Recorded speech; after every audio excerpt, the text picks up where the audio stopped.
SIRचा programme आता सुरू आहे. SIRचा प्रोग्राम आता सुरू आहे आणि दुबार मतं, बोगस मतं काढण्याची यंत्रणा सगळी शासनानं लावलेली आहे आणि परत नवीन 2000 च्या मतदार यादीप्रमाणे 2002च्या मतदार यादीप्रमाणे ही आता ती दाखवून त्यावेळेची नावं बघून आता परत सगळ्या नोंदी 100% आपल्याला परत करायची. तर याच्यामध्ये BLOला काम गव्हर्नमेंटने दिले. BLO हे सरकारी पगार घेणारे नोकरदार आहे. कुठल्याही ठिकाणी काम करत असले तर त्यांना पगार सरकार देतं. त्यामुळं दुबार मतं नोंदवत असताना बघत असताना समजून सुद्धा त्याने दुबार मतं नोंदवून घेतली तर त्या BLOवर फौजदारी कारवाई होते. आणि नंबर 2, ज्या मतदाराला माहिती आहे आपलं 2 ठिकाणी नाव आहे तरी त्यांनी 2 ठिकाणी नोंदवण्याचा प्रयत्न केला तरी त्याच्यावर फौजदारी गुन्हा दाखल होणार. आणि हे फौजदारी गुन्हे दाखल करायला भारतीय जनता पार्टीच्या बूथ प्रमुखांनी सगळ्या कार्यकर्त्यांनी ही यंत्रणा राबवलेली आहे. चांगलं काम झालं, अडचण नाही. आणि ही जी SIRची प्रक्रिया नोंदवण्याच्या संदर्भात भारतीय जनता पार्टीचे सगळे कार्यकर्ते बूथ कमिटीवरती कामाला लागले.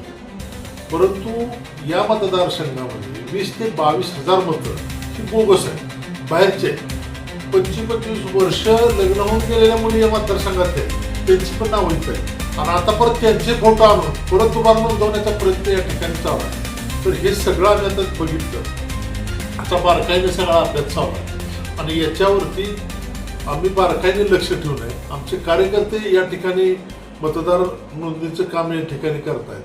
परंतु बोगस मतं जर घुसवण्याचा प्रयत्न केला तर 100% फौजदारी कारवाई BLOवर होणार आहे आणि त्याची गंभीर दखल सगळ्या BLOनी, तहसीलदारांनी, प्रांतांनी घ्यावी अशी माझी विनंती. माननीय मुख्यमंत्री देवेंद्रजी फडणवीस यांना या आठवड्यात मी भेटणार आहे आणि आमचं मत आहे की मतदान सुद्धा थंबवर आलं पाहिजे. म्हणजे मतदान केंद्रामध्ये गेल्यानंतर त्याचा थंब किंवा त्याचे डोळे स्कॅन जर झाले तरच तो मतदान करायला पात्र आहे, अन्यथा त्याचं मतदान बोगस आहे असं गृहीत धरावं लागेल. ही प्रक्रिया राबवण्याच्या संदर्भात सुद्धा आम्ही मुख्यमंत्र्यांकडे आता मागणी करतो. आता या मतदार याद्या दुरुस्त करत असताना माहिती असून सुद्धा समजा या मतदारसंघातली लोक कर्नाटकमधली आहेत आणि ती कर्नाटकमध्ये आहेत आता, तरी त्यांचे फोटो आणून चिकटून परत ते मतदार यादीत नाव घुसवण्याचा प्रयत्न करत असतील तरी त्याच्यावर BLOवरती फौजदारी केस होईल. आणि नंबर 2, ज्या महिला 20-20, 25-25 वर्ष, 15 वर्ष लग्न होऊन बाहेर गेलेले आहेत त्यांचे फोटो चिकटवून परत इथं घुसवण्याचा प्रयत्न करतायत, त्याच्यावर बी आमचं लक्ष आहे. आणि बाहेर कामानिमित्त गेले आणि ते तिथं स्थायिक झाले त्यांना पण इथं आणून नोंदवण्याचा प्रयत्न करतात. ह्या सगळ्या गोष्टीचं पोस्टमॉर्टम आम्ही केलेलं आहे. आणि संबंधित BLOना माझी विनंती आहे, याच्यामध्ये कोण सापडेल तो 100% सस्पेंड होणार आहे. माझे हात जोडून विनंती आहे, डुप्लिकेटगिरी काय याच्यामध्ये करू नका. जे काम आहे ते नियमानं SRAच्या जे SRAचा कार्यक्रम जो आहे त्या कार्यक्रमाच्या नियमानुसारच करा.